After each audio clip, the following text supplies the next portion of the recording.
Então, bom dia a todos e todas. Havendo número legal, declaro instalada a sessão ordinária de número 23, de 9 de julho de 2024, da Terceira Câmara Criminal do Tribunal de Justiça do Estado do Ceará. Inicialmente, eu cumprimento a querida amiga, desembargadora Ângela Carneiro, querido amigo doutor Cid Peixoto, querido amigo doutor Luciano Pessicotti, doutor procurador de Justiça do Estado de Ceará, querido amigo doutor Carlos Alberto, da Defensoria Pública do Estado de Ceará, senhores advogados que estão nos assistindo por videoconferência, servidores aqui, a pessoa do Wellington, Madeline e os demais, nova estagiária, força policial, enfim, a todos e todas, meu muito bom dia. Bom dia. Bom dia. Inicialmente, eu passo a apreciação da ata da sessão anterior, a de número 22, que se efetivou em 2 de julho de 2024. 2 de julho de 2024, que já foi disponibilizada nos gabinetes. Algum reclamo? Alguma oposição? Desembargadora Ângela. Então, declaro aprovada.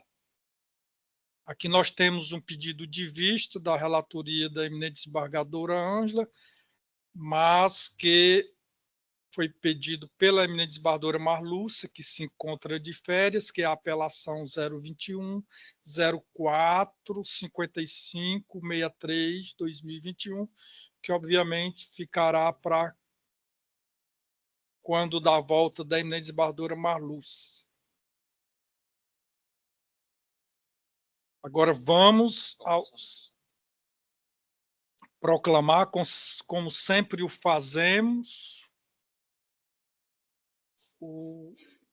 proclamar os resultados daqueles julgamentos, desembargadora Ângela, doutor Cid, daqueles processos que estão no sistema, que todos já votaram, que não há uma divergência, não há pedido de preferência com sustentação oral ou simplesmente pedido só de preferência. Então, nós vamos declarar já julgado nos termos dos votos dos respectivos relatores. Então, vamos agora os pedidos de preferência com sustentação oral. Não temos processo extra-pauta, mas temos processo de pauta, que é 4.1, apelação 4.000 ao contrário, 969-23-2017, da relatoria da eminente desembargadora Ângela. Está em mesa, desembargadora? Sim, excelência, mas eu atento. Certo. O apelante Francisco Jeová Madeiro Cavalcante, advogado doutor Vitor Carlos Madeiro. Doutor Vitor se encontra na sala.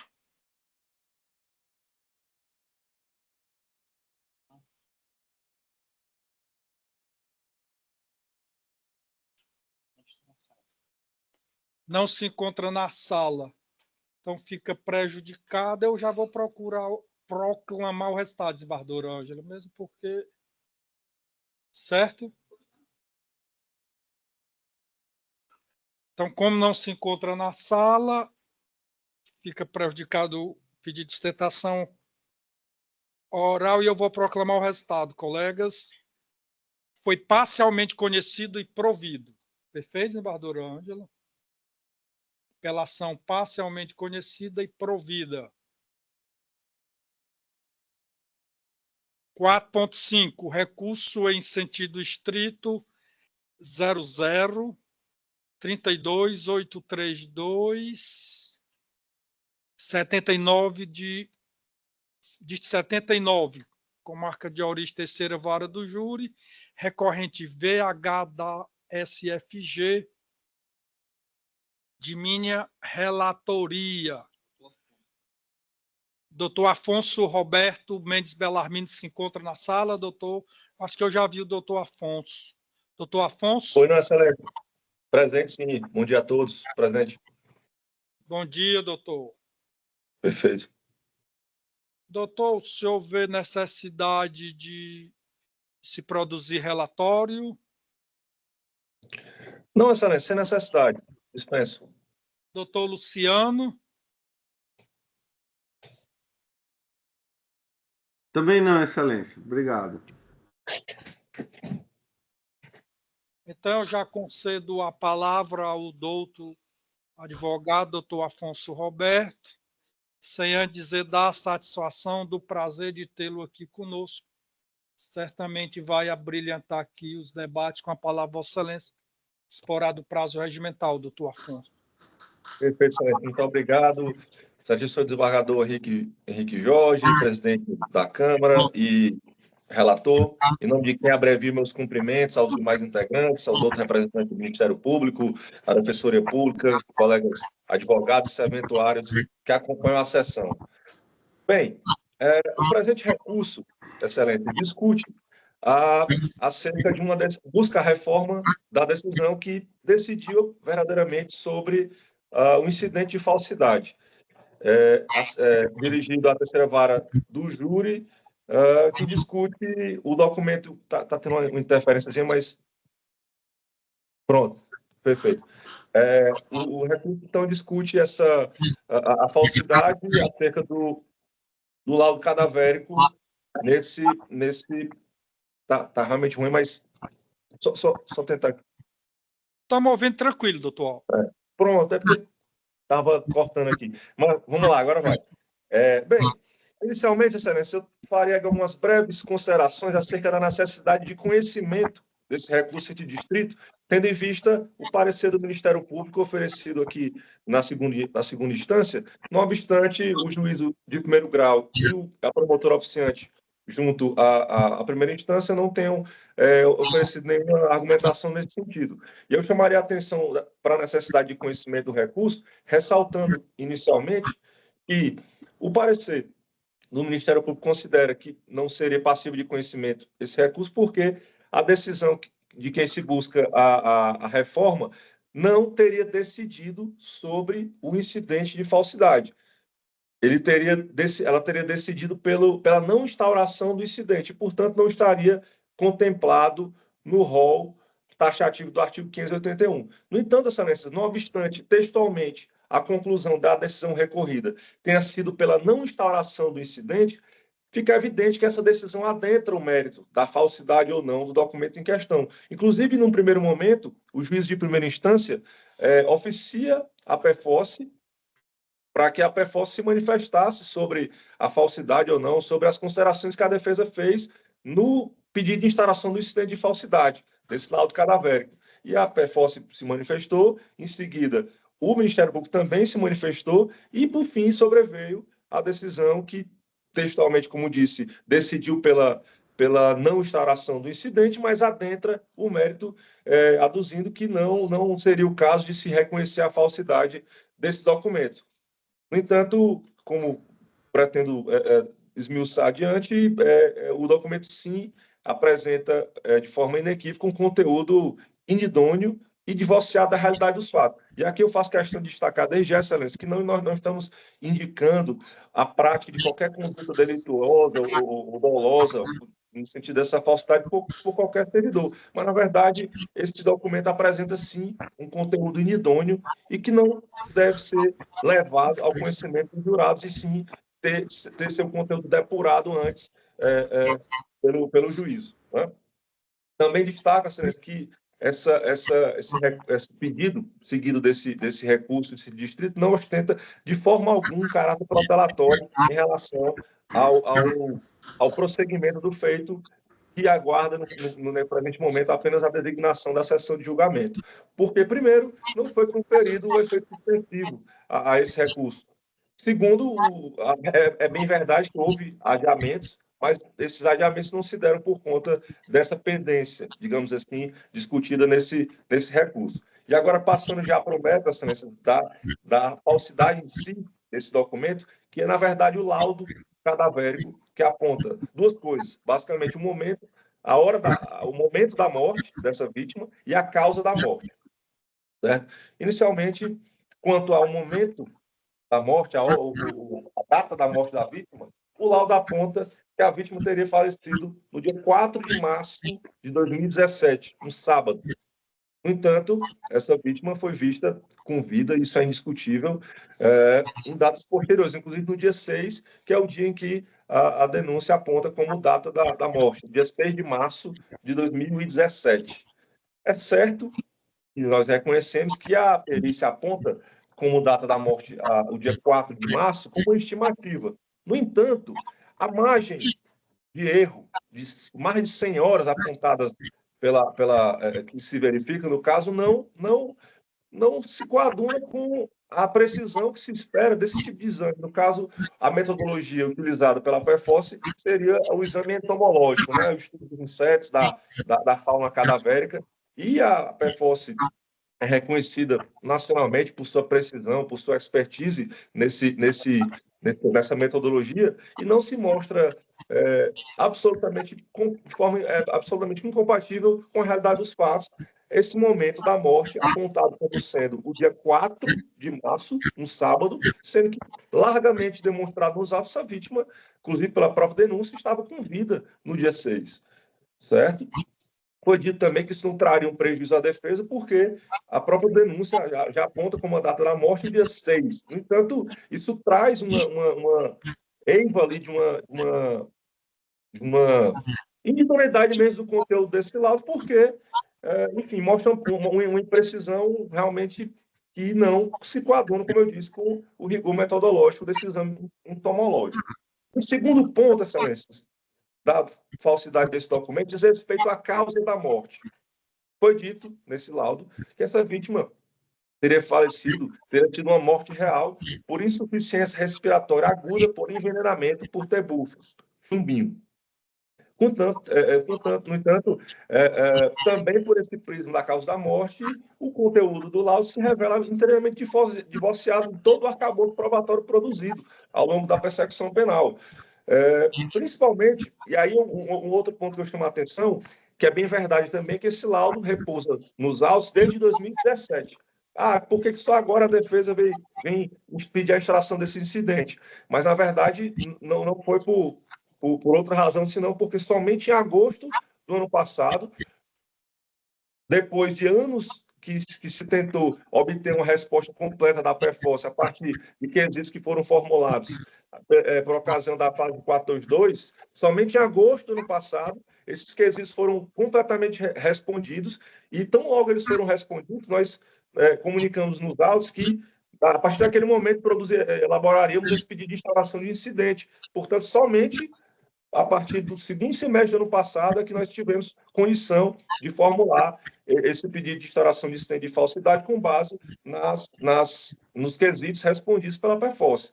E esses quesitos, e agora chamar a atenção de forma mais incisiva para as respostas oferecidas pela Perforce em razão desses quesitos, que dizem que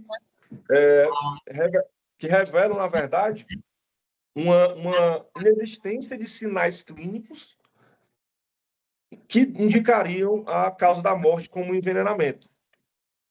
Por exemplo, as folhas 1947, 1948, 1990 e 2050. Os quesitos respondidos pela Perforce e os demais elementos escolhidos trazem as seguintes conclusões. Não existem lesões externas no corpo encontrado. Nas roupas da vítima não havia evacuação, micção, vômito ou sangue. No local em que foi encontrado o corpo da vítima não havia sangue, vômito ou secreção. No cadáver da vítima não havia cogumelo de espuma nas narinas ou na boca. Nos supostos óculos da vítima e uma toalha com material genético supostamente da vítima não havia nenhuma substância de interesse toxicológico. E não havia congestão no cérebro, fígado, rins ou pulmão. Ou seja, que também é importante destacar que não havia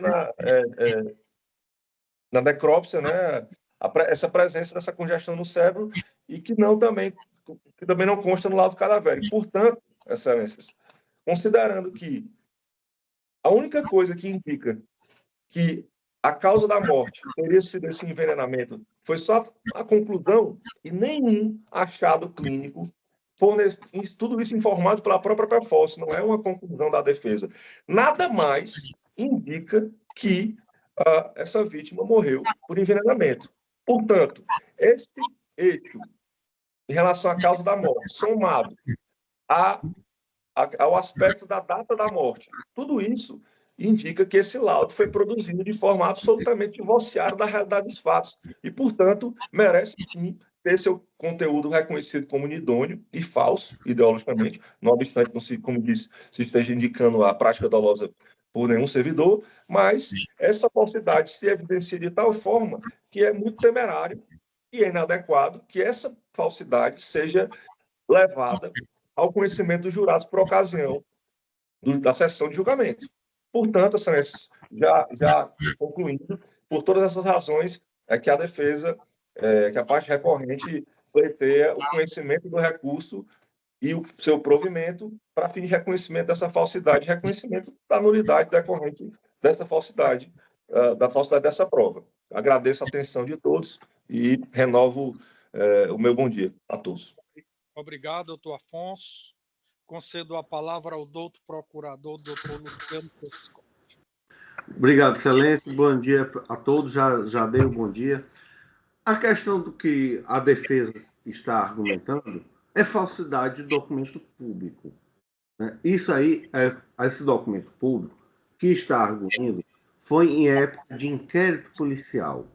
Né? Nós já estamos indo para o tribunal do júri. Então, isso aí não foi arguído, não houve nenhuma parte da defesa de trazer essa falsificação de documento público, essa argumentação, para processar nenhum médico legista. Primeira questão. Segundo, passou o tempo de se argumentar essa parte em recurso, porque o rapaz, o réu, já está indo a júri. Então, isso aí vai ser argumentado em júri popular. Então, eu ratifico o parecer do Ministério Público em razão da questão da preclusão da argumentação da defesa em sede de recurso. E eu não sei o que foi que eu estou só ratificando o parecer da Procuradoria.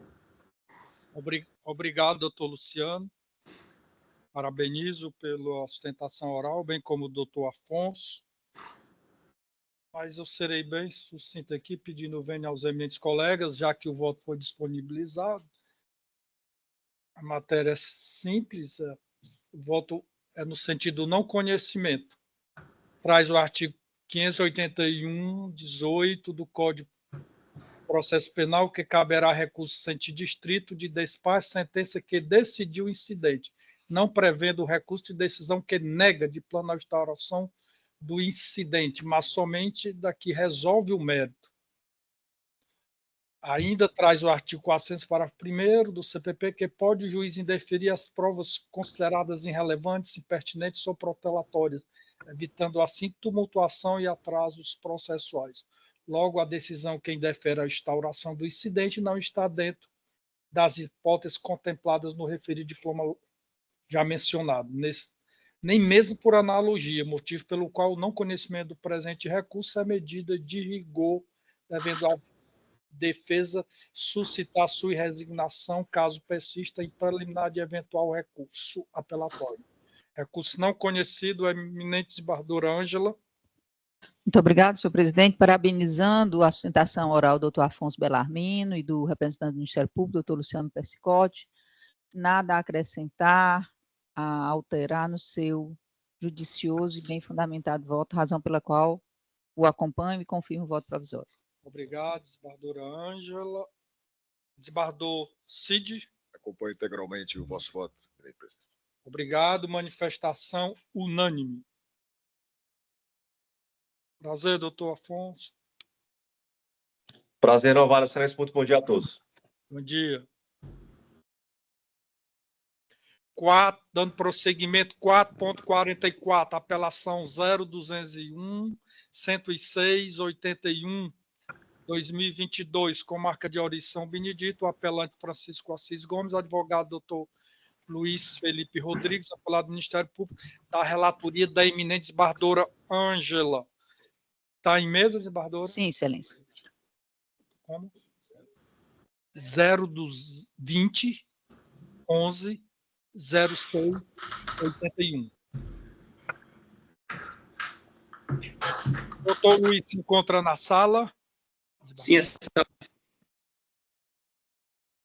Doutor Luiz Felipe, é um prazer tê-lo aqui conosco, certamente vai abrilhantar os trabalhos. O senhor vê necessidade de se produzir relatório, doutor? Não, excelência, abro mão. Doutor Luciano, de igual forma? Não, excelência. Tranquilo. Obrigado. Então, eu já passo a palavra ao doutor Luiz Felipe, sem a dizer da satisfação, do prazer de tê-lo aqui conosco. Obrigado, excelência. Um bom dia a todos. Cumprimento aqui o novo presidente desta Câmara, doutor Henrique Holanda. Cumprimento também a desembargadora relatora Ângela Tereza Gondim Carneiro Chaves, na pessoa de quem também cumprimento os demais eminentes desembargadores desta Egrégia Câmara Criminal. Cumprimento também aqui aos componentes desta corte, saudar a todos. Quero também aqui estender as minhas saudações à nobre Procuradoria de Justiça, na pessoa do doutor Luciano Persicotti Santana, e também estendo aqui as minhas saudações aos nobres colegas advogados aqui presentes. O que se devolve a esta Egrégia Câmara, excelências, é matéria que foi vinculada no recurso de apelação criminal do Tribunal do Júri, cuja foi interposto contra uma decisão proferida pelo magistrado da comarca de São Benedito, Ceará, o qual sentenciou o recorrente a pena de 10 anos de reclusão. Tentarei, excelência, ser breve, tanto quanto o caso me permite, mas eu vejo aqui a necessidade de expor, o contexto factual do caso. O réu, excelência, ele foi denunciado e processado por supostamente ter incorrido no delito de homicídio qualificado, previsto no artigo 121, parágrafo 2º, inciso 2 e 4, ou seja, motivo fútil e recurso que dificultou e impossibilitou a defesa da vítima. Sob a acusação, excelência, de que no dia 16 de julho de 2022, por volta das 3 horas da manhã, teria atingido a vítima Raimundo Alves da Silva com uma faca, ocasionando-lhe a morte. Nesse sentido, o réu, tendo sido submetido ao conselho de sentença, que respondeu positivamente aos 2 primeiros quesitos, que era a materialidade e a autoria, respondendo negativamente ao quesito absolutório, e, em seguida, responderam positivamente aos quesitos do privilégio e da qualificadora objetiva do recurso, que dificultou e impossibilitou a defesa da vítima. Dessa forma, após a deliberação dos jurados, o réu restou condenado pela prática do homicídio privilegiado qualificado, posto que houve a incidência da qualificadora objetiva, e a pena restou fixada nos 10 anos de reclusão. Todavia, excelências, o caso em análise aqui, ele foi imputado a uma pessoa que, na época, era menor de 21 anos, que também confessou a prática delitiva de forma circunstanciada durante todo o andamento processual, seja no inquérito policial, que é matéria extrajudicial, prova extrajudicial, seja na audiência da primeira fase e também em plenário do júri. Diante disso, excelência, a defesa sim, surgiu contra a referida sentença condenatória apenas em relação ao quanto da pena aplicada e busca, por meio deste apelo, conseguir a reforma da decisão, em específico na segunda e na terceira fase da dosimetria.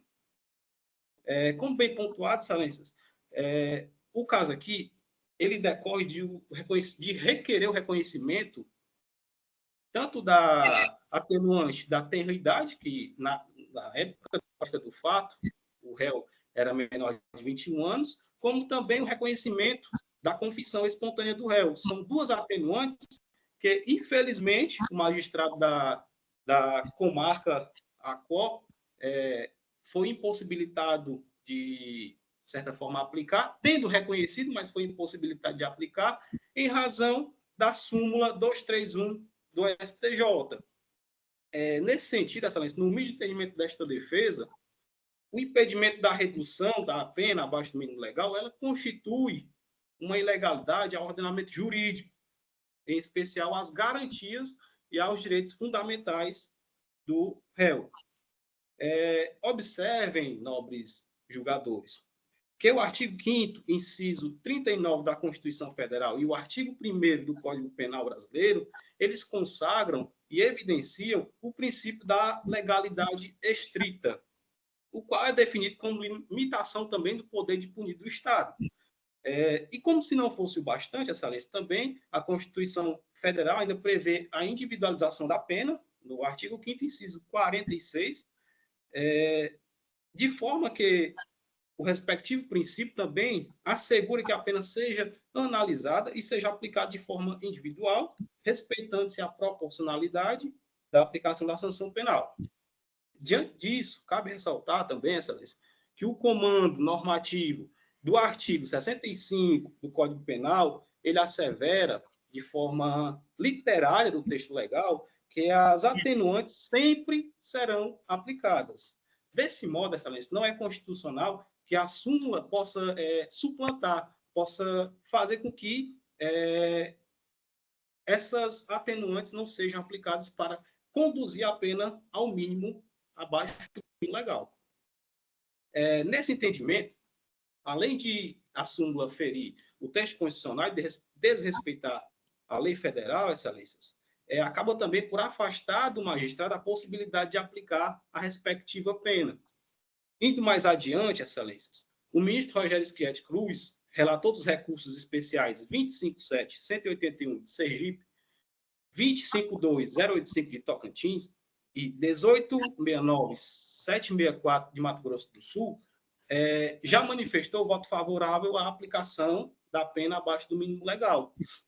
Nesse sentido, sabendo que também já é uma situação que já vem sendo aplicada por tribunais e por estados da federação, por tribunais do estado da federação, requer que seja a pena conduzida para abaixo do mínimo legal, afastando-se a súmula 231 do STJ, reconhecendo e aplicando as duas atenuantes que cabem ao réu apelante. No caso, a confissão espontânea e a atenuante da tenra-idade. Em segundo momento, Excelências, a defesa também ela busca, via apelação, a aplicação da fração que mais beneficia o réu na sua redução da pena, que no caso foi a causa de diminuição da pena prevista no parágrafo 1º do artigo 121, cuja qual o novo magistrado, sem fundamentar da forma que prevê a Constituição no artigo 93, inciso 9 da Constituição, acabou que impossibilitando do réu ter uma pena reduzida na fração máxima para a qual ele teria direito. Sem contar que, na segunda fase, embora sejam fases diferentes, já deixou de aplicar as duas atenuantes. Na terceira fase, ao ver da defesa, de forma desproporcional, deixou de conduzir aquela pena a uma pessoa que sempre foi provocado, que o motivo do privilégio ficou bem evidente, que não eram situações pontuais, conforme nas razões escritas do apelo já estão narradas e, consequentemente, foram reconhecidas pela própria irmã da vítima, que ressaltou que essas intimidações, ameaças e provocações eram constantes.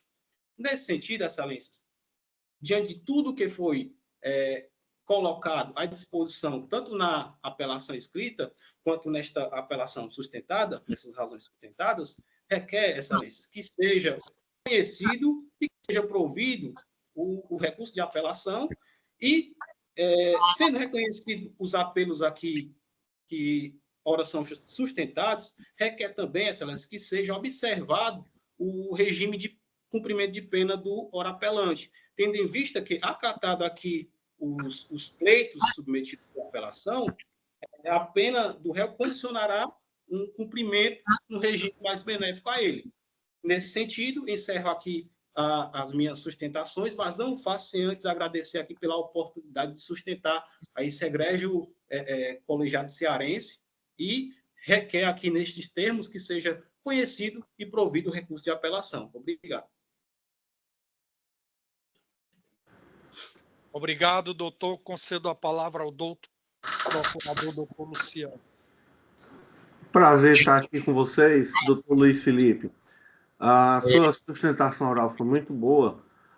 O que me chama a atenção é o quê? Nós falamos muito em direitos do preso, mas nós temos também direitos constitucionais, mas também nós falamos em deveres constitucionais, né? Então, nós estamos falando de vida humana. Nós estamos falando de um rapaz que tirou a vida de uma pessoa e deixou uma família sem, né? Por conta de uma provocação, como o senhor mesmo disse. Então, eu mantenho o parecer do Ministério Público como está exarado nos autos. Obrigado, doutor Luciano. Devolvo a palavra à eminente relatora. Muito obrigada, senhor presidente. Agora sim, na primeira oportunidade que estou falando como relatora, saúdo Vossa Excelência, na presidência dessa terceira Câmara, querido amigo, doutor Cid Peixoto Amaral, juiz convocado, que também tem trazido seu brilho a essa terceira Câmara Criminal.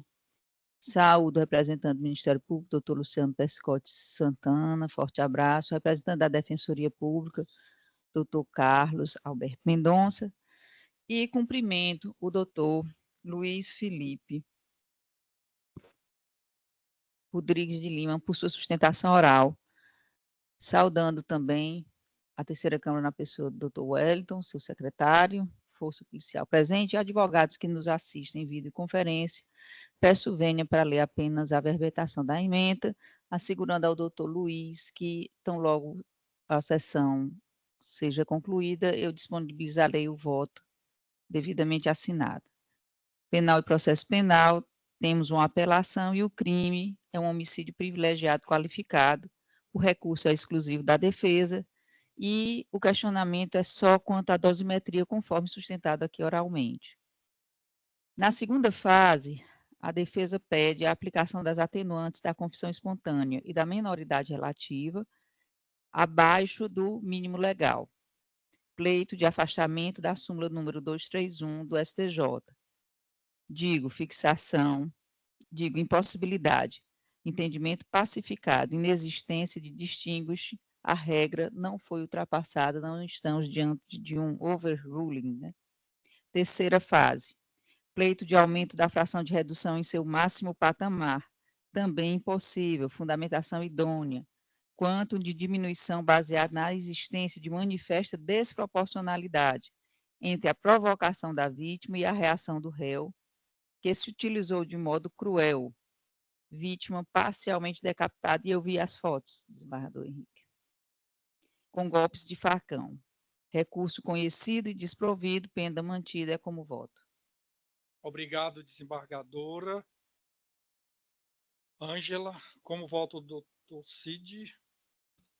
Conforme já exarado provisoriamente, desembargador, eu acompanho integralmente o voto da desembargadora relatora. Obrigado, doutor Cid. Eu também, de igual modo, adiro o voto, bem lançado, voto da eminente relatora, desembargador, hoje, como foi muito bem dito, desembargador Ângela, no voto, a súmula 231 do STJ está em pleno vigor. Embora tenha ocorrido, inclusive, a audiência pública para tratar do tema, como a senhora mesmo bem diz aí no seu voto, e teve a manifestação do ministro Rogério Schietti nesse sentido de que poderá ser baixada abaixo do mínimo legal, mas o julgamento não se concluiu. O ministro, como a senhora muito bem sabe, falou, o ministro Azulay pediu vista e o STJ ainda, a terceira sessão ainda vai decidir a respeito do tema. Então, nada a acrescentar, o bem lançado voto da relatora, que eu adiro integralmente. Por unanimidade, manifestação unânime.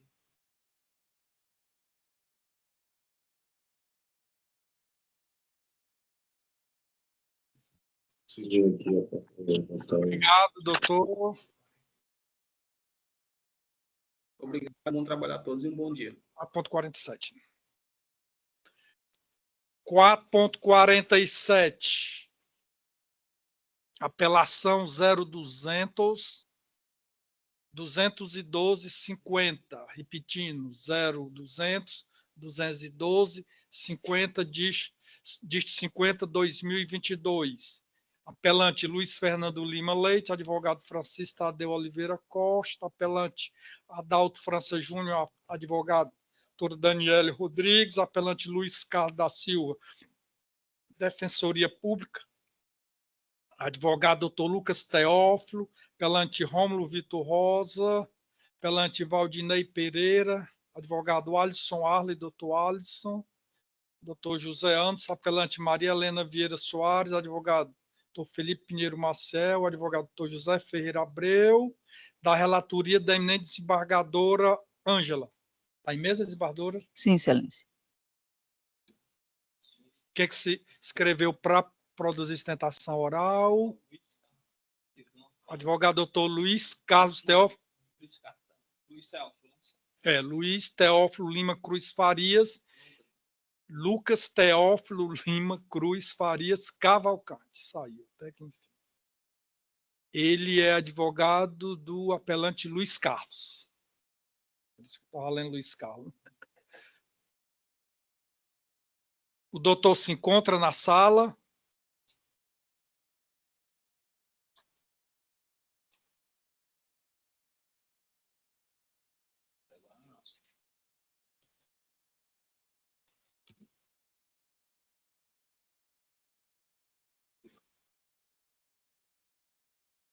O doutor, repito, o doutor Lucas Teófilo se encontra na sala, doutor Lucas Teófilo Lima Cruz Farias Cavalcante, defensor do apelante Luiz Carlos da Silva.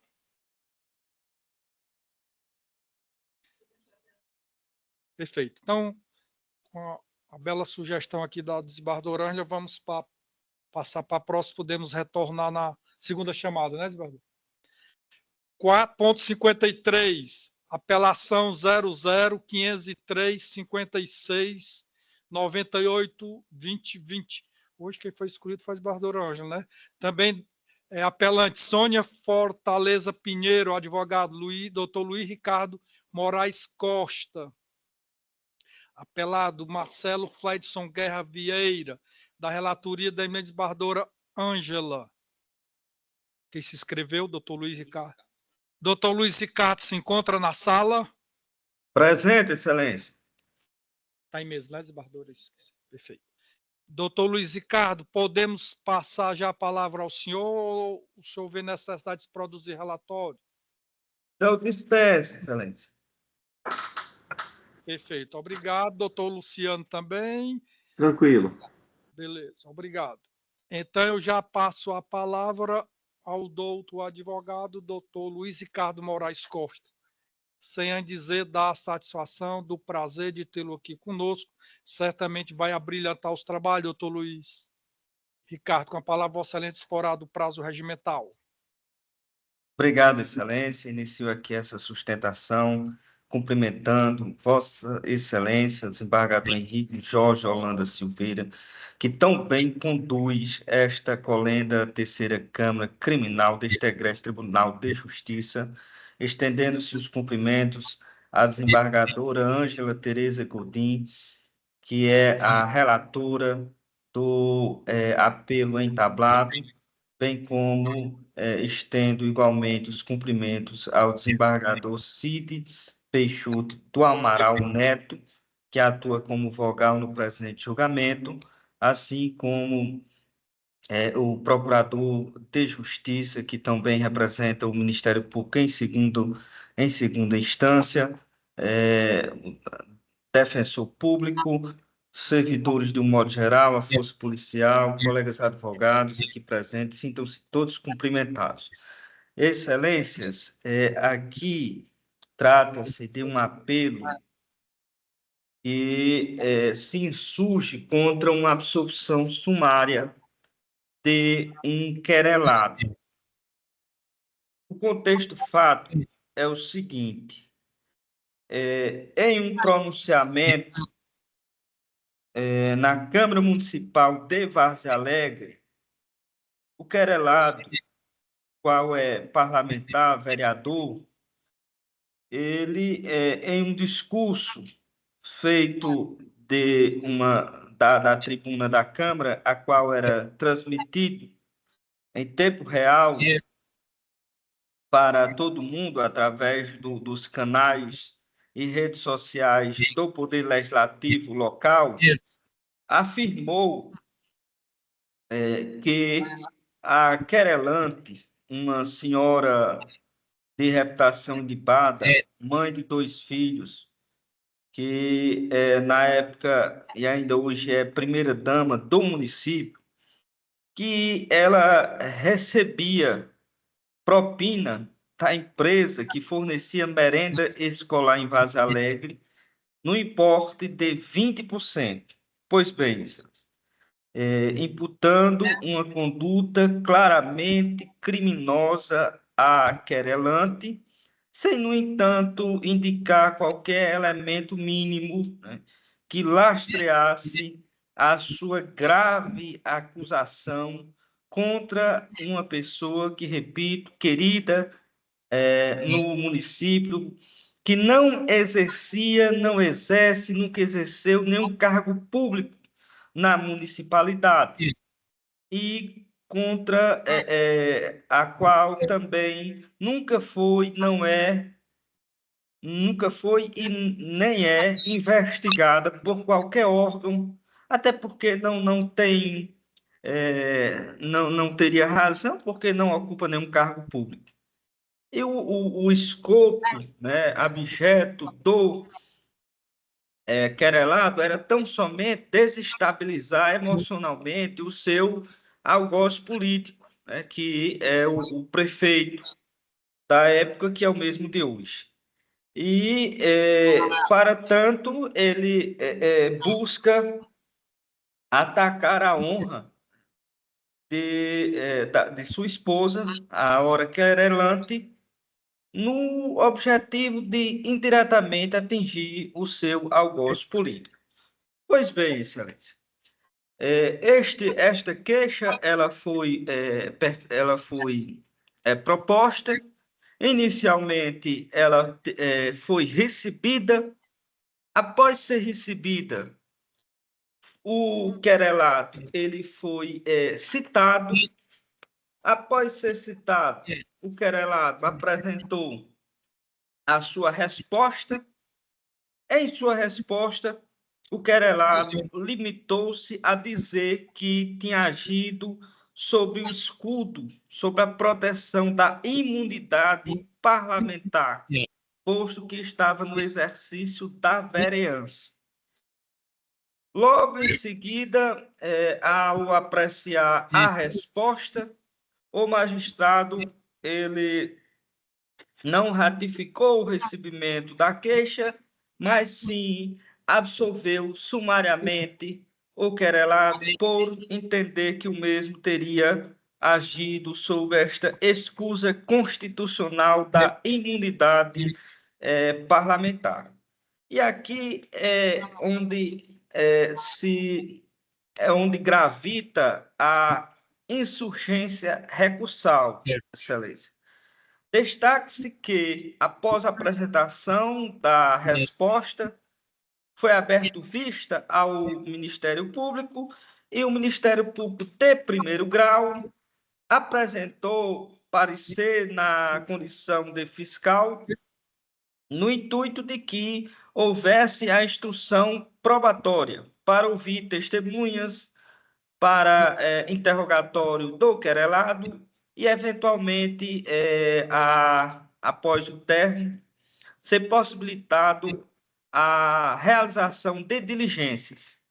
Mesmo assim, o juiz, contrariando o entendimento do promotor em primeiro grau, ele absolveu sumariamente, sem proporcionar às partes uma justa instrução probatória. E aí, Excelência, o que se pede aqui é tão somente que esta decisão que absolveu sumariamente o querelado, ela seja revertida, ela seja cassada, determinando-se a devolução dos autos à origem, para que tenha-se uma instrução probatória, garantindo-se plenamente a ampla defesa ao querelado. Pode até ser que ao final da instrução, apresentadas as alegações, quando da sentença de mérito, o magistrado ele entenda que, de fato, existiu, que o querelado estava acobertado pela a imunidade parlamentar, ou não. Né? O que não se pode é tolher de modo prematuro esta possibilidade da querelante de demonstrar que o querelado não agiu sobre esta excludente constitucional. E, por exemplo, uma das diligências que iriam ser pedidas pela a defesa da querelante era que fosse oficiar todos os órgãos de investigação do Estado do Ceará e federais para provar que a querelante ela nunca foi investigada. Não foi e não é investigada, que ela que fosse oficiar todos os órgãos municipais, provando que ela nunca ocupou nenhum cargo público no município de Vaza Alegre. Além do mais, tinha testemunhas a serem ouvidas, de modo que esta absolução sumária ela foi precoce, ela tolheu a possibilidade da querelante de combater, né, ao longo da instrução, esta tese trazida pelo querelado em sua resposta de que agiu sobre o manto protetor da imunidade parlamentar. Ressalta-se, Excelência, que nenhuma garantia constitucional, repito, nenhum direito fundamental ou garantia constitucional é absoluto. Né? Não podendo também a imunidade parlamentar ser absoluta. Até porque até o direito à vida, né? O direito à saúde, eles são mitigados em determinadas circunstâncias. Não pode esta garantia ao parlamentar ela ser absoluta, sob pena de vereadores ou deputados, senadores, sem nenhuma justa causa, agredir, né, espancar a honra de pessoas que sequer ocupam cargos públicos e essas pessoas não poderem simplesmente acionar o Poder Judiciário para reparar o abalo à sua honra, a qual foi produzida por estes parlamentares. Este entendimento, inclusive, ele é um entendimento que é seguido pelos tribunais superiores. E eu trago aqui, Excelência, para arrematar, um acórdão que foi relatado pelo ministro Luiz Fux, da primeira turma, e foi julgado em 5 de 9 de 2017, ao qual, no seu emendado, no item 8, diz a sua excelência que a imunidade parlamentar material estabelecida para fins de proteção republicana ao livre exercício do mandato não confere aos parlamentares o direito de empregar expedientes fraudulentos, artificioso ou ardiloso, voltado a alterar a realidade da informação com o fim de desqualificar ou imputar fato desonroso à reputação de terceiro. Consecutariamente, cuidando-se de manifestação veiculada por meio de ampla divulgação, que foi o caso, que foi através de rede social, que estava sendo transmitida a sessão, destituída, ao mesmo análise prelibatória de relação intrínseca com o livre exercício da função parlamentar, deve ser afastada a incidência da imunidade prevista no artigo 53 da Constituição Federal. Assim, é um entendimento, trouxe esse acórdão, tem diversos outros do Supremo Tribunal Federal, o qual ele reitera que não é absoluta esta imunidade material concedida ao parlamentar. E, principalmente, Excelência, quando o parlamentar ele se usa dessa prerrogativa de parlamentar para atacar a honra de pessoas que não ocupam nenhum cargo, né? Até porque o cargo de primeira-dama não é um cargo, é apenas uma condição, né? Por ser esposa do prefeito. Então, esta senhora, ora querelante, ela não pôde em nenhum momento fazer a sua defesa, até porque ela não era vereadora, não houve nenhuma discussão ou agressão verbal recíproca, simplesmente o parlamentar, usando-se da sua fala na Câmara, ele imputa uma gravíssima conduta criminosa à querelante, sem apresentar nenhum meio de prova, mínimo que fosse, né? E isso trouxe consequências terríveis para a mesma, né? Que inclusive teve o seu psicológico abalado, né? Simplesmente por ser esposa do prefeito, né? Feitas estas considerações, Excelência, pede-se o provimento do apelo, repito, para tão somente determinar a devolução dos autos ao juízo de primeiro grau, prosseguimento da instrução probatória, assim como opinou o Ministério Público em primeiro grau, e ao final que decida o juiz, mas após ter uma instrução, após ter dado a oportunidade à querelante de combater esta tese de que a conduta do parlamentar estava albergada por esta proteção constitucional, Excelência. Era o que tinha a sustentar. Obrigado, doutor. Concedo a palavra ao doutor Luciano. Obrigado, Excelência. Obrigado. Bastante sustentado a defesa. Eu não vou me manifestar, vou manter já o entendimento do Ministério Público exarado nos autos. Obrigado, doutor Luciano. Devolvo a palavra ao eminente relator. Muito obrigada, senhor presidente. Renovando os cumprimentos, saúde de uma forma mais particular, o doutor Luiz Ricardo Moraes Costa, que fez a sustentação oral deste recurso. E peço licença para ler apenas a ementa, tirando a verbetação.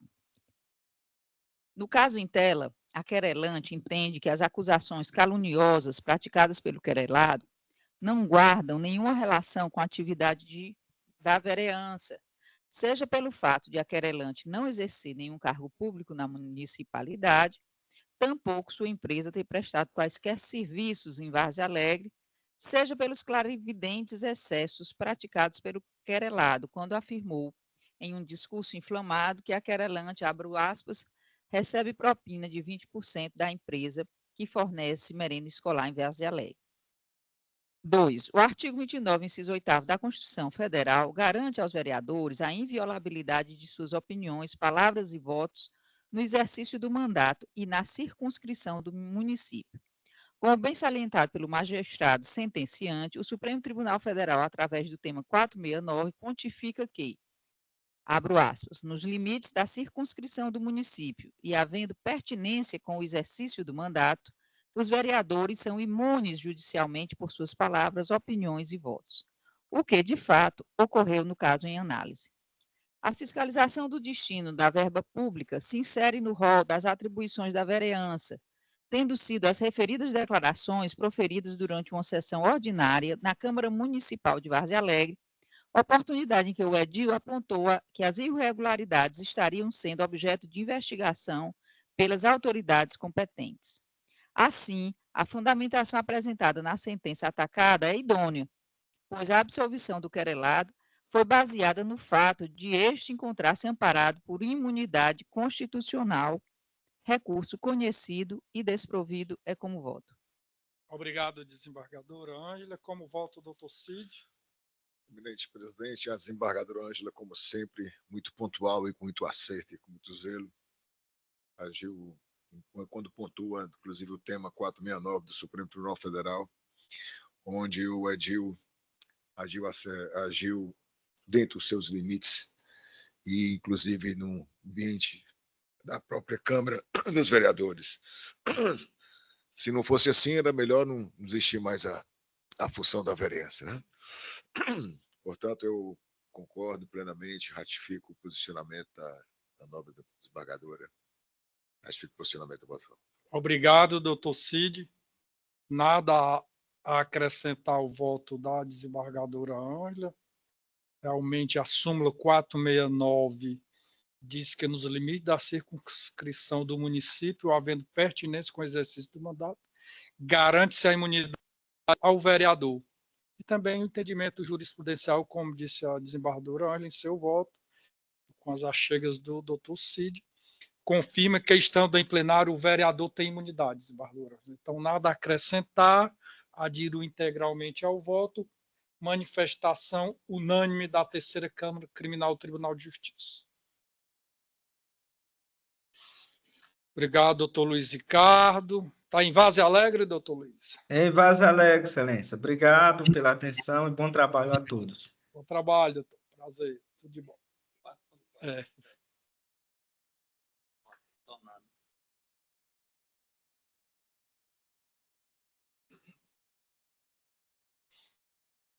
Qual é o 47? Tem que voltar, né? Então, vamos repetir aqui a segunda chamada. 4.47, apelação 0200, 212/50/2022.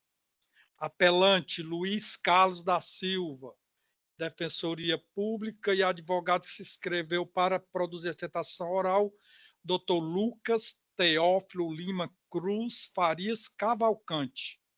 Dr. Lucas se encontra na sala? Dr. Lucas Teófilo Lima Cruz Farias? Não? Então, vamos proclamar o resultado.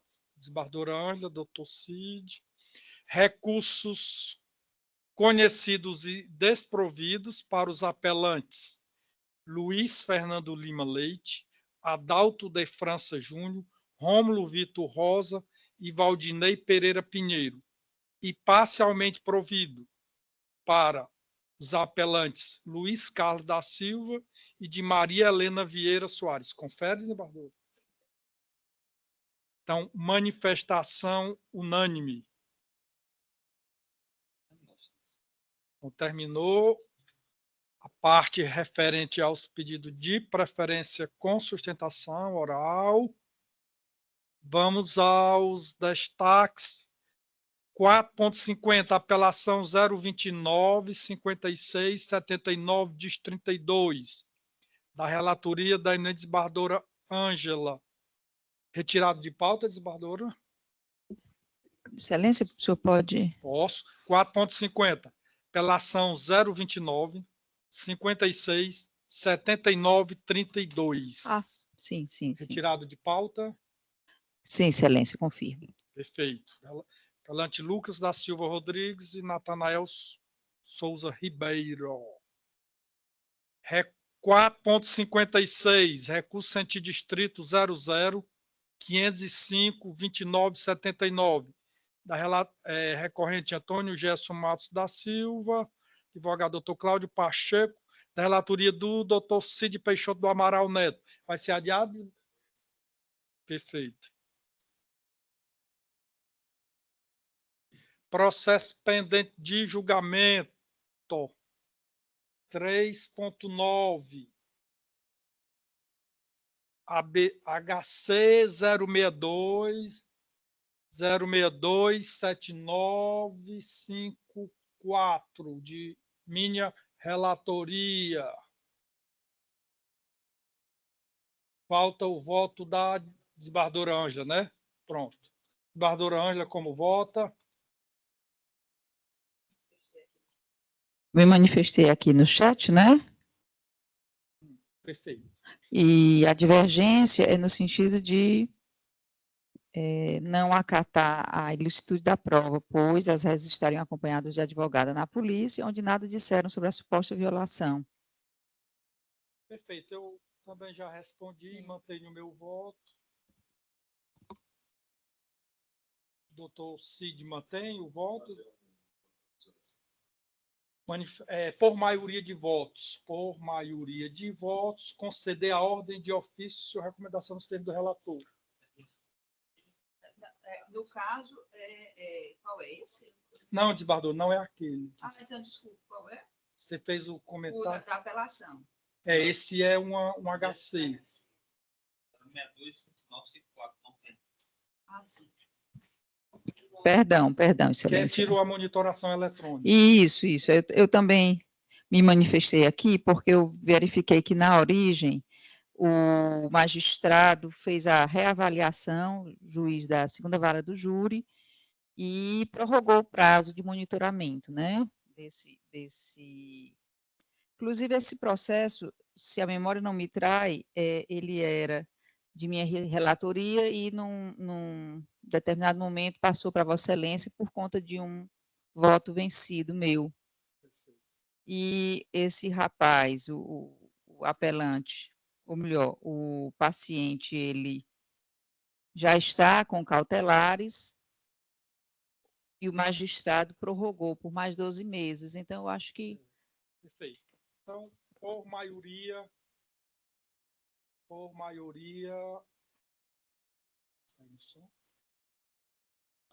conhecer e conceder a ordem de ofício recomendação ao juízo. Está saindo, tá o som?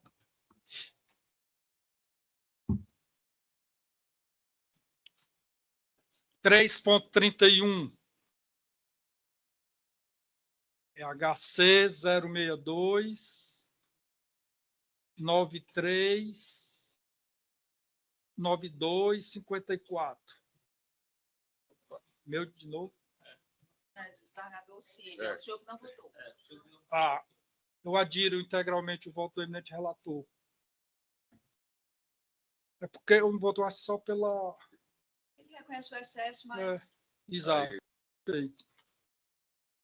Igual ontem, teve umas questões aqui entre a tela e a cadeira. Ontem eu fui participar do conselho e não consegui entrar no PJE, tive várias dificuldades. Agora, 3.33, 062 80 50.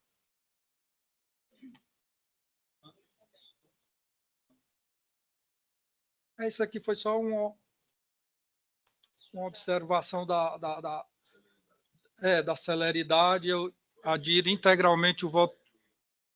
Adiro integralmente o voto do eminente relator. Não votei só para lembrar aqui, mas o desembargador já o fez. 4.11, apelação 00 2000 ao contrário, 877/84, de minha relatoria. 00302877, de minha relatoria. 00287784. Eu votei... Agora sim, aquele comentário que eu havia feito anteriormente, da ilicitude das provas. É aquela velha discussão, né? Então, eu mantenho o meu voto, eu também já respondi a desembargadora, o desembargador Cid acompanhou, quer se manifestar?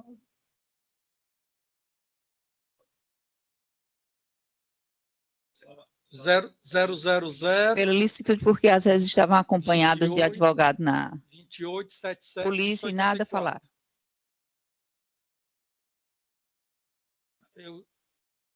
É um recurso do Ministério Público, eu fui pelo não provimento do recurso. O desembargador Cid acompanhou, a desembargadora está divergindo. O juiz entendeu a ilícita na origem de diligência que gerou as provas e tal. Curso conhecido e não provido. Já votou, né? Por maioria. Obrigado aos dois. Esse é o 4.11. 4.12. É apelação 01 26 590 dígito 16. Também é da minha relatoria. Não tem nenhuma mensagem da desembargadora. Falta o voto da desembargadora. O doutor Cid acompanhou, a desembargadora não fez nenhuma manifestação. Aqui nesse... Também negócio de domicílio. Invasão, né? Ilicitude de coleta probatória. A divergência é porque a gente está vendo que, recentemente, o STF tem modulado ou alterado o entendimento do STJ, notadamente o ministro Cristiano Zanin e o Flávio Dino, no qual ambos entendem existir justa causa para a realização de busca pessoal quando o paciente, o réu, o acusado, correrem, né? Porque aqui sempre se diz, correr não é crime, né? De fato, correr não é crime. Mas quando o acusado, que está suspeito de um crime permanente, como é o tráfico ou porte de arma, faz avistar a polícia, a composição policial, empreende fuga, a jurisprudência do STF já está se inclinando no sentido de que a busca pessoal e o ingresso em domicílio, eles encontram justa causa nessa postura do acusado, né? E, nesse caso, as suspeitas foram confirmadas a posteriori, porque foram apreendidos 612 pinos de cocaína, 4 sacos de cocaína e os demais apetrechos da traficância. Então, eu me escoro, me apoio nessas recentes decisões dos ministros do Supremo Tribunal Federal para considerar que, nesse caso, a busca pessoal foi lícita. E peço vênia para divergir de Vossa Excelência. Eu mantenho o meu voto, desembargador, e essas decisões aí, como eu disse na sessão anterior, se a gente for olhar, que eu tinha essa mesma impressão que a senhora, mas quando a gente vai olhar, os motivos são diferentes. Na verdade, o STF não está dizendo isso. Eu também pensei que era desse jeito, mas quando a gente vai olhar, os motivos são motivos diferentes. Aí, somando os votos por motivos diferentes, é que chegou a essa conclusão. Eu estou até aqui com a manifestação. Eu também tinha essa mesma opinião, mas o placar é 6-4, não, mas por outros motivos, não por esses aí. Continua essa manifestação do STJ.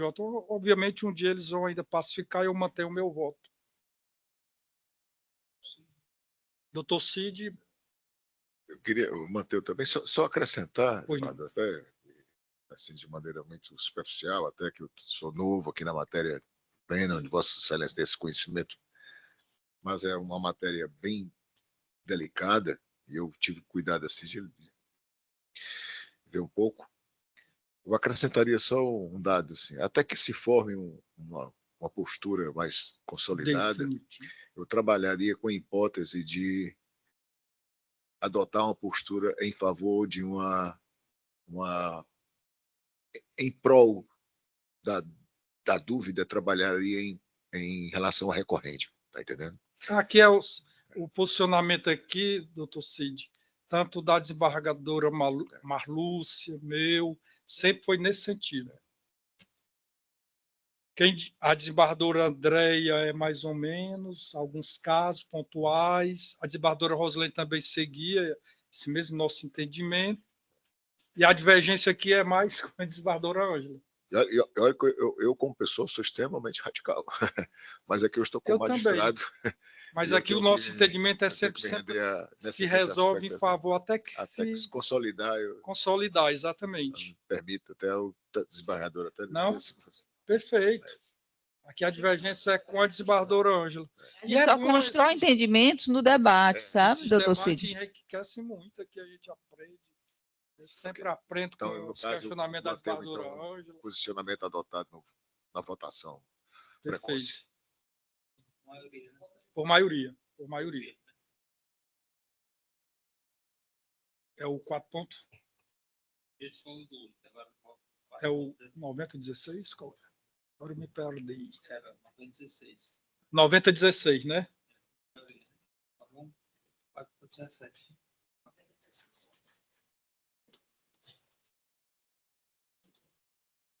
Vamos voltar aqui de novo. Houve um tilt aqui entre a cadeira e a tela. Para não ficar nenhuma dúvida, esse que nós acabamos de votar é o 012 6590. Obrigado.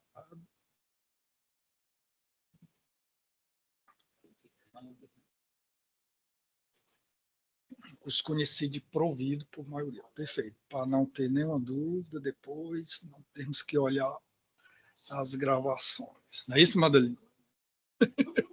4.17. Apelação 02 44 367 dígito 80. Também dá um recurso apelante Ministério Público, apelado Adriano Alice Silva Araújo, também de minha relatoria. Falta o voto da...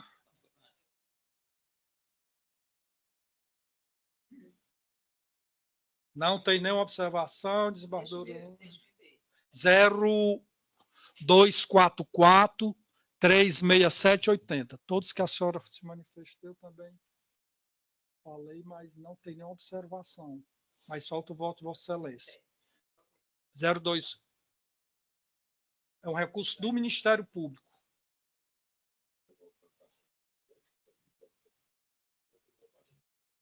Ele foi absolvido. Isso. Aqui, no caso, a gente tem a seguinte situação, ou as seguintes situações, né?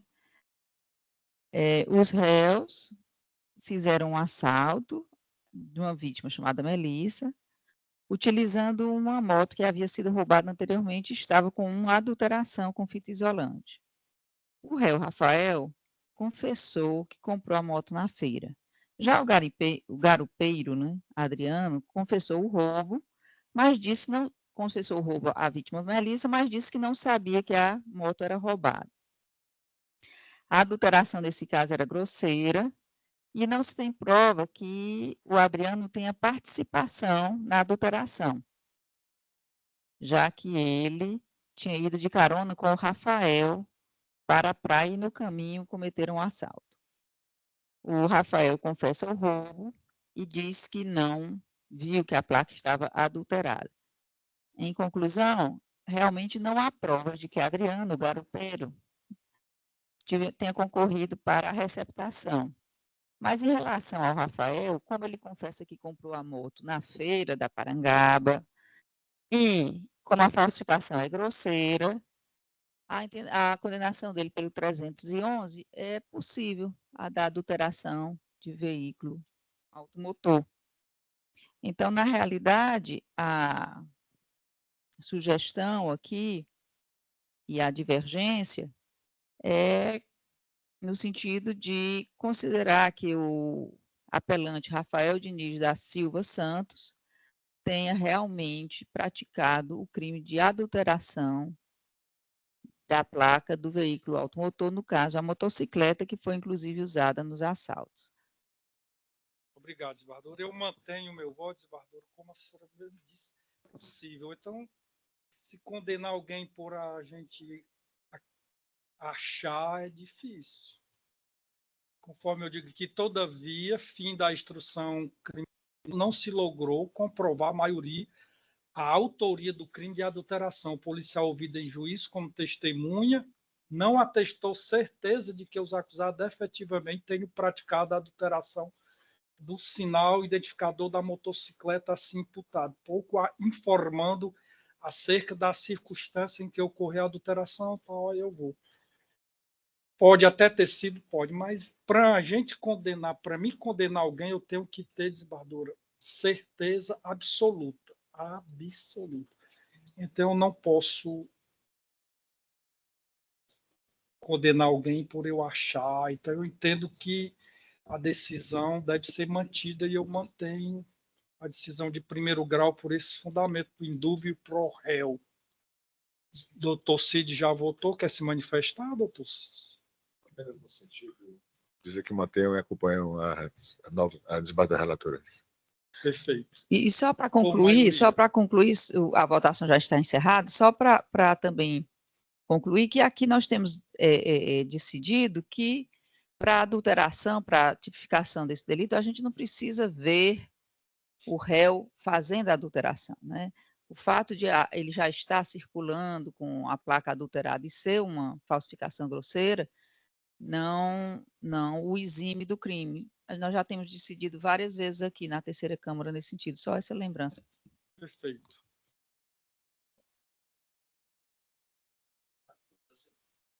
(4.18), apelação 0263-82848. Apelante, também aqui o apelante apelado Ministério Público, apelante apelado Francisco Wesley Silva, também de minha relatoria, que eu votei, deixa eu ver aqui o processo, 0263 82843.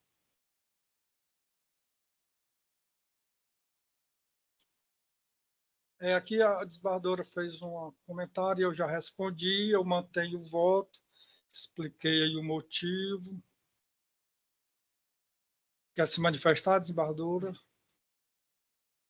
Aqui no caso, a divergência é só periférica, né, em relação à dosimetria, e eu tinha me manifestado, eu estava aqui olhando a sentença, né, que a quantidade de munições, né, 180 munições de calibre 38, autoriza o aumento da basilar. O juiz aumentou nas circunstâncias do crime. O senhor diz aqui, né? Não há pedido específico do MP, portanto. Mas, na verdade, o recurso do Ministério Público e do réu, né? Sim, mas não é específico sobre isso. Mas o réu é quem devia contestar, porque na sentença já consta a majoração da basilar, né? Quem devia contestar era o réu, na minha opinião, já que, segundo que a sentença de folhas... Estava aqui com ela aberta, só um minuto, excelência. A sentença de folhas 351 até 365, aqui quando ele fala da dosimetria, na calibragem da primeira fase, o magistrado considera o aumento da basilar e aumenta em 1 ano e 3 meses, né, que é aquele 1/3 no tráfico. E após, aplica o concurso material. Pronto, Pronto, excelência. Eu já respondi no chat, vou responder agora em relação a especificamente, aí o MP não atacou esse caso, então não concentrou seu pedido, principalmente, o pedido dele foi em relação a 2 circunstâncias judiciais, personalidade e conduta. Então, ele não atacou e eu não posso, em um recurso da defesa, agravar essa pena, então eu mantenho o meu voto. O doutor Cid já votou, quer se manifestar, doutor Cid? Apenas no sentido que mantenham o voto provisório. Obrigado, por maioria de votos. Em relação à dosimetria, a desembargadora divergiu. Tem mais, Wellington? Agora que está começando. 4.25.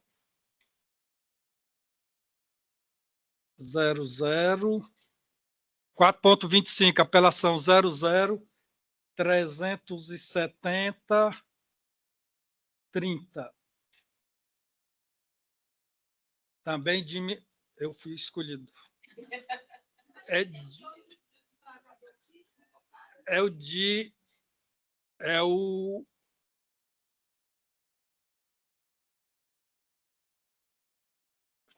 Eu votei, o desembargador Cid votou, falta a desembargadora Ângela.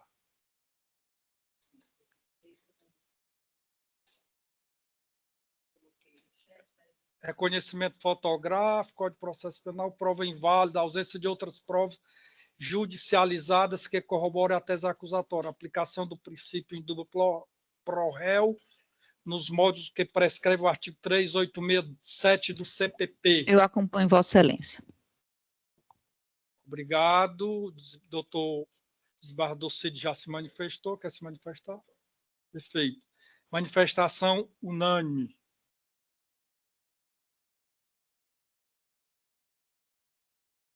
(4.30), apelação 0013.518.85. Também de minha relatoria, o escolhido. O doutor Cid votou, falta o voto da desembargadora Ângela, que eu votei. É uma restituição de uma arma de fogo, né? Eu fiquei um tanto quanto insegura em relação ao fato, e esse é aqueles processos que eu digo, né, que a gente precisa de uma noite de sono entre a primeira leitura e a definição do voto. Mas a propriedade da arma foi comprovada, é porque, na verdade, desembargador, eu achei uma conversa meio mal contada, né? A pessoa disse que emprestou uma arma ou em garantia de uma dívida, mas eu vou acompanhar Vossa Excelência. O doutor Cid já votou, mas quer se manifestar? Perfeito, obrigado. Então, manifestação unânime, recurso provido. 4.45, apelação 02.01.349.56. Saiu agora de mim. Eu acho que é só esse que eu fui, viu? Não fui com tanta vontade, não. 0201.349.56. Só eu. O que foi que eu botei aqui? Pensilvânia. Então não disse nada. Deixa eu ver aqui o processo. Que é recurso. Sim, é recurso do Ministério Público. Aqui eu sempre defendi, desembargador Ângela. As nossas discussões aqui são muito pontuais. Tanto para absolver como para condenar, independente do recurso, a senhora sabe que eu sempre acato a soberania do júri. Talvez por eu ter passado muito tempo no júri, eu tenho esse entendimento, como é o júri americano, que depois que absolve, está absolvido. Quando é para condenar, quando é condenado também, eu tenho mantido aqui, a senhora tem visto que eu sempre tenho mantido o meu voto nesse sentido, que se o júri decidiu, ele é soberano. E pelo caso aqui também, eu li atentamente o voto da senhora, além desse princípio que eu tenho, doutor, da soberania do júri, que decidiu, está decidido, assim como o americano. Eu olhei aqui que para divergir da desembargadora Ângela é muito difícil, né? Então, eu fui olhar as provas e também se adentrar no mérito, também não tem prova de que o Jocélio tenha recarregado essa arma, que tenha ido no carro, embora no interrogatório prove isso, mas aqui tem uma coisa que me chamou a atenção. Eu tinha até feito a anotação, mas a agenda eletrônica não está aqui. Eu entendo que além desse meu entendimento da soberania do júri, eu acho que tem duas versões. Foi uma versão da defesa e do Ministério Público outra. Se o júri envereda por uma dessas dessas teses, que é outro argumento que eu sempre tenho defendido aqui, eu acho que deve prevalecer a soberania do júri. A tese foi legítima defesa e desclassificação para lesão corporal seguida de morte.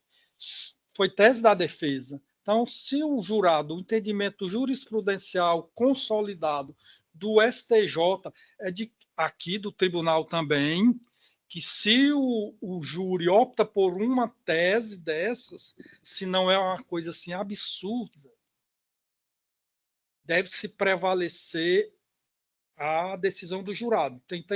Nós temos inúmeros julgados nesse sentido, de que deve prevalecer a decisão do jurado quando tem duas teses. Se o jurado optou por uma, perfeito, vai para frente. Então, eu manter coerência com os meus entendimentos anteriores e aqui, e desse próprio tribunal, do STJ, que quando tem essas duas teses, se o júri entende que segue uma delas, está perfeito. Então, eu vou pedir vênia à desembargadora Ângela para divergir e manter a decisão do Conselho de Sentença negando o requerimento do Ministério Público, desprovendo o requerimento do Ministério Público. Desembargador, em relação a essa sua postura de manutenção do veredito popular, eu tenho todo respeito em relação a ela. Entretanto, eu não consigo compreender como absoluta e imutável essa decisão dos jurados, porque senão não haveria recurso contra as decisões do júri. Então, achar que essas decisões são imutáveis seria uma conclusão lógica dizer que elas fossem irrecorríveis, e não é o caso. Elas são sujeitas a recurso. O grande debate, eu acho que ele foi aceso com a introdução do terceiro quesito, daquela absolvição geral, né? Isso. Que talvez a introdução desse terceiro quesito, não é o caso aqui. É isso que eu ia lhe dizer, que não é o caso desse processo. Nesse caso, os jurados responderam não ao terceiro quesito. Exato. Então, eu entendo que, nesta situação, com mais força do que nas demais, o Conselho de Sentença, ele quis uma condenação, né? Ele quis uma condenação. E condenou. E a decisão aqui contrariou as provas. Esse homicídio aqui, ele foi filmado, tem os registros de vídeo. Então, nesse sentido, eu também mantenho meu entendimento, respeitando de Vossa Excelência, mas continuo pensando que é o caso de provimento do recurso. Só mais uma, para encerrar, só mais um acréscimo aqui, desembargador, em relação a que a senhora falou de não caber recurso, cabe, negando a autoria, negando a materialidade, o recurso nessas duas situações permanece normal. Se negou a autoria, se negou a materialidade, cabe recurso. Por exemplo, se for efetivamente que a pessoa cometeu. Pronto, exatamente. Se nessas situações, inclusive, mas o Supremo vai dirimir tudo isso. Embora hoje as duas turmas, em relação ao quesito genérico da absolvição, as duas turmas, como eu sustentei lá na sessão, que a senhora lembra, as duas turmas do Supremo estão decidindo que não cabe recurso depois da inovação da Lei 11.689, que criou o quesito genérico da absolvição. Mas só vai dirimir total quando o Supremo pacificar. Por enquanto, as duas turmas decidem, mas a sessão lá tem decidido contrariamente. Cada um tem seu entendimento, né? O doutor Cid quer se manifestar, doutor Cid? O voto da desembargadora foi pelo conhecimento e provimento. No sentido da desembargadora Ângela, desculpe. Da desembargadora Ângela, né? Por maioria, conhecido e provido. Provido. Conhecidos e providos, não é isso, desembargador? Certo, conhecidos e providos. Por maioria.